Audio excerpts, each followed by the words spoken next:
سر جو 27ویں آئینی ترمیم ہے اس کا جو میجر پارٹ ہے وہ عدلیہ سے جڑا ہوا ہے، جس میں ججز ٹرانسفر اور جو کانسٹیٹیوشنل کورٹس ہیں ان کی بات کی جا رہی ہے.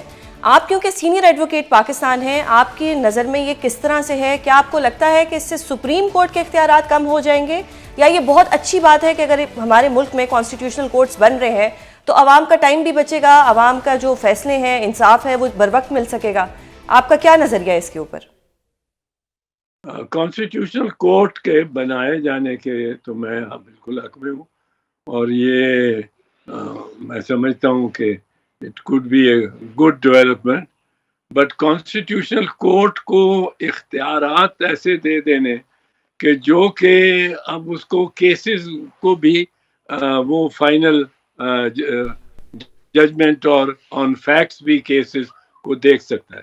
کانسٹیٹیوشنل کورٹ کا جو اندازہ اور جو نظریہ ذہن میں تھا، ایون دا لیٹ شہید leader of the Pakistan Peoples Party, وہ یہ تھا کہ یہ کانسٹیٹیوشنل کورٹ ایک قسم کا ڈکلیریٹری کورٹ ہوگا.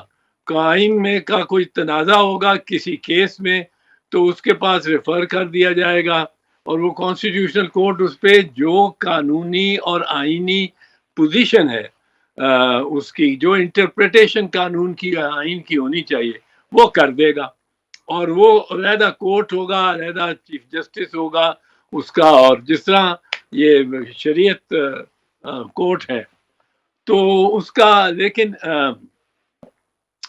اس میں وہ تشریح کر دے گا، اور وہ تشریح بائنڈنگ ہوگی سپریم کورٹ کے، کیونکہ یہ صرف اور صرف کانسٹیٹیوشنل ڈسپیوٹس کو پر ایک فائنل جو کانسٹیٹیوشنل ایشو ہے.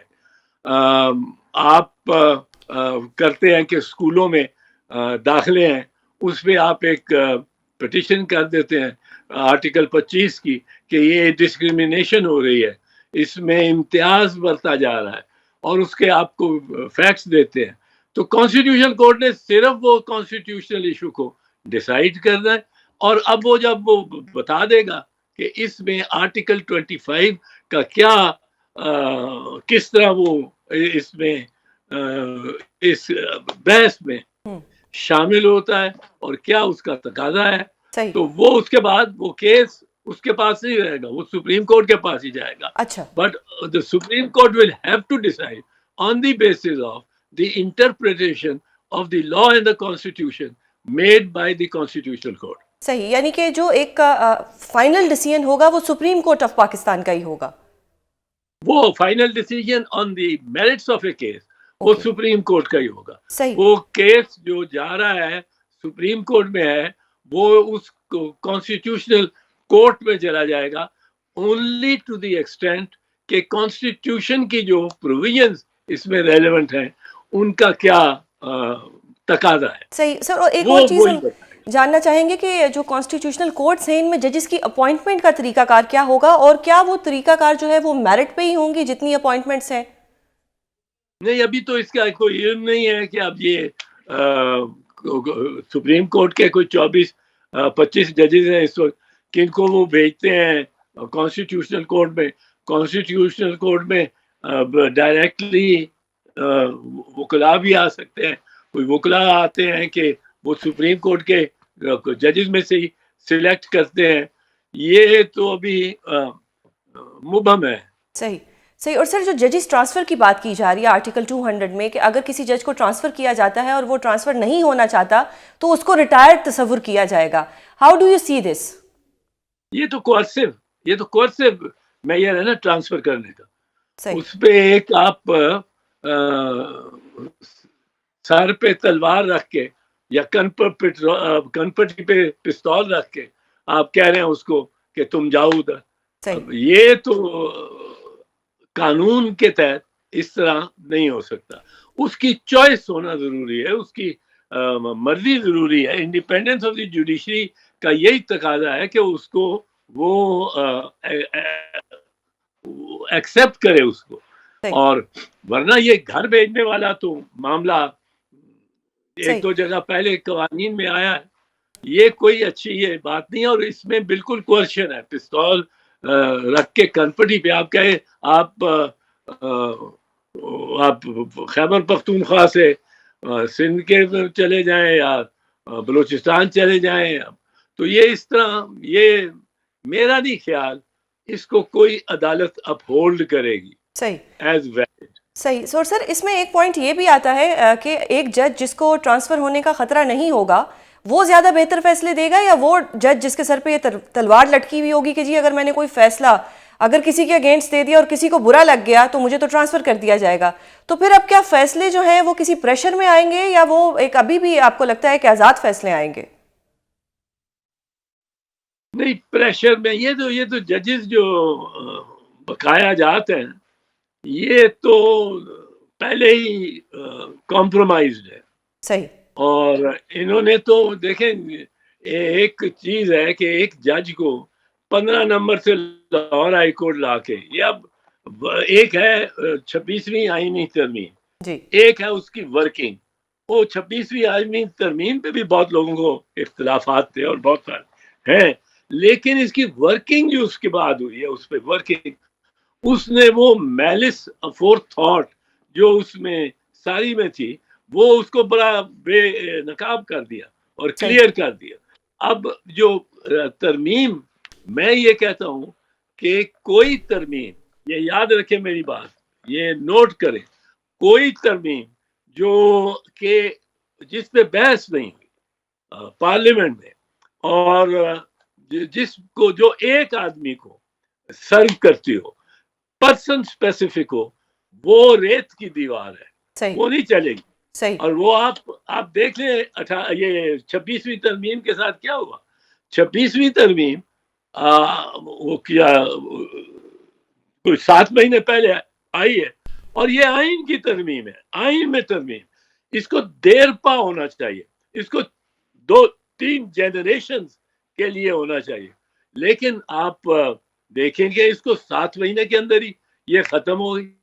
صحیح.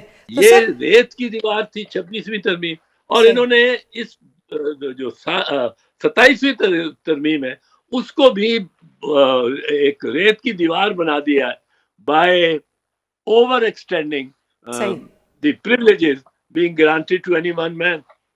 تو سر ابھی جو 28ویں ترمیم کی باتیں ہو رہی ہیں اس کو پھر کون سی دیوار کہیں گے ہم؟ کیونکہ 26ویں بھی اگر ریت کی دیوار تھی، ساتھ ہی 27ویں آئی، اور ابھی 27ویں ابھی پاس بھی نہیں ہوئی. آلریڈی وزراء، حکومتی وزراء یہ کہہ رہے ہیں کہ جی 28ویں بھی آئے گی اور 29ویں بھی آ سکتی ہے. آنے کو تو جتنی مرضی لا سکتے ہیں.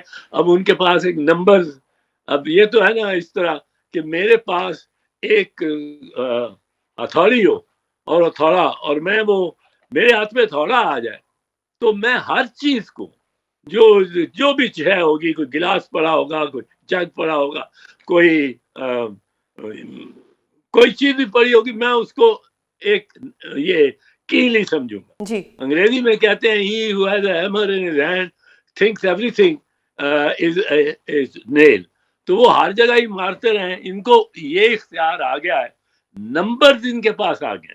صحیح. سر اگر میں بات کروں ماضی میں اگر کچھ بھی ہوتا تھا عدلیہ کے ساتھ یا کوئی بھی رد و بدل کی جاتی تھی، اگر میں 2007 کی بات کروں تو اس وقت ایک وکلا تحریک چلی، لوگ سڑکوں پہ آئے، جرنلسٹ ہوں، وکلا ہوں، ایک پراپر تحریک چلی تھی.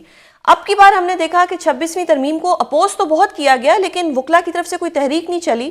آلدو کے کیسز جو ہیں وہ لگ گئے 26ویں ترمیم پہ، ان کے اوپر بحث بھی ہوئی، لیکن کیا وکلا تحریک ختم ہو گئی ہے، یا کیا وکلا نے ہار مان لی ہے، یا کوئی عدلیہ کا وقار رہ نہیں گیا؟ نہیں، عدلیہ کا کوئی وقار نہیں رہ گیا. اس کے لیے میں آپ کو ابھی بیٹھا ہوا کہہ رہا ہوں کہ میرا تو دل نہیں کرتا ان ججز کو سپورٹ کرنے کا. انڈیویجول بیچ میں 5 ہیں جو بڑے مرد ہیں، اور سوری فار دس ڈیفینیشن، جو بہت بڑے بہادر لوگ ہیں. جی اچھا، اب یہ جو وہ ایک تو یہ ہے، یہ ٹھیک ہے کہ ججز نے اتنا ڈس اپوائنٹ کیا ہے کہ وکلا ان کے لیے نکلنا نہیں چاہتے، لیکن وکلا کی اپنی بھی ذمہ داری ہے، اور چند لیڈرز ایسے ہیں باہر جو کہ یہ کر سکتے تھے، اور ان کو کرنا چاہیے، اور وکلا موبلائز ہو جائیں گے. یہ بڑا سینسٹیو ایشو ہے. صحیح. اور یہ خاص کر جو تاعمر استثناء کا ہے. جی جی بالکل. تاحیات article 248. Article 248 article 243 and article 248. جی تو سر اس میں تو پیپلز پارٹی آپ کی جماعت ہے، وہ مطالبہ کر رہی ہے کہ تاحیات کر دیا جائے، امیونٹی دے دی جائے. تو ہم نے تو یہی سنا تھا کہ no one is above the law. If no one is above the law and everyone should be treated in accordance with the law, تو یہ کیا یہ امیونٹی دینی چاہیے یا نہیں دینی چاہیے؟ اس پہ آپ کی کیا رائے ہے؟ نہیں جی نہیں، جب تک صدر کا بھی تب ہے کہ جب تک وہ صدر ہے، جب تک وہ صدر ہے he During his term of represents the office. federation. بالکل. He is the symbol of the office, symbol of the federation. صحیح. And the federation can't be asked to bow before any or even court. اور ہم نے یوسف رضا گیلانی کے case میں ہمارے supreme court نے یہ بھی دیکھیں، یہ بھی کیا ہے، ہمارے سپریم کورٹ نے یہ آرڈر دیا اور حتمی فیصلہ بھی یہ دیا کہ جو ہمارا پریزیڈنٹ ہے پاکستان کا، اس کو جا کے پیش کیا جائے ایک third class magistrate of Switzerland.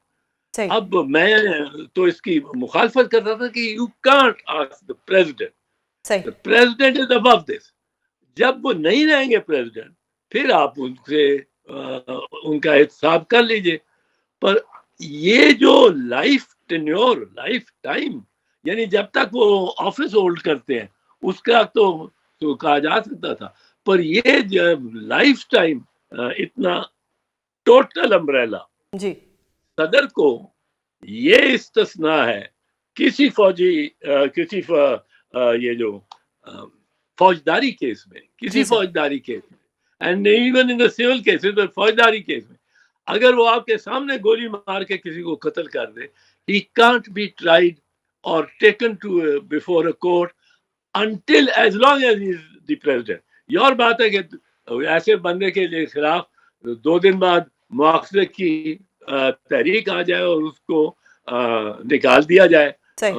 But the law is so clear کہ آپ کے سامنے اس کیمروز کے سامنے ایک بندہ دوسرے کو گولی مارتا ہے، گولی مارنے والا پریزیڈنٹ آف پاکستان ہے. صحیح سر. اگر میں پاکستان پیپلز پارٹی کی بات کروں تو انہوں نے اس ملک کو کانسٹیٹیوشن دیا.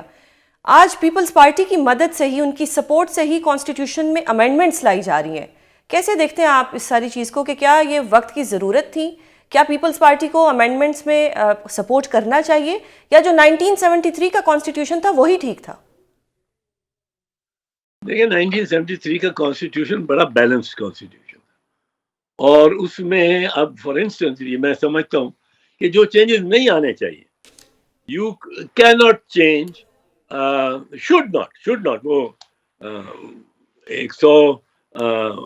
2/3 میجورٹی ہو تو کر ہی سکتے ہیں. یہ انلیجیٹمیٹ ہوگا گو، اور یہ آئندہ عدالت کسی وقت یہ اس کو سارے کو ایگزامن کر سکتی ہے کہ لیجیٹمیٹ ہوا کہ نہیں. 26ویں ترمیم جب تھی اس وقت وہ چیلنج ہو گئی تھی، اس وقت اس کو اس میں پٹیشن ایسی آئی تھی سپریم کورٹ میں جن میں ان کو وہ کر دیا گیا تھا، کالعدم قرار دلوانے کی درخواست کی گئی تھی. اب وہ چل رہی ہیں، اب وہ پینڈنگ ہے. پہلے یہ اگر اس میں سے ہم اس کو آئینی کرنا چاہتے ہیں تو پہلے ان پٹیشنز کا وہ ججز فیصلہ کریں جو اس وقت سپریم کورٹ کے ججز تھے اس وقت، اور وہ بینچ پہ بیٹھے ہوئے تھے. اب دوسرا یہ کہ وہ اگر فرض کرو وہ کہتے ہیں کہ یہ جو سارا 26ویں آئینی ترمیم ہے یہی غلط ہے،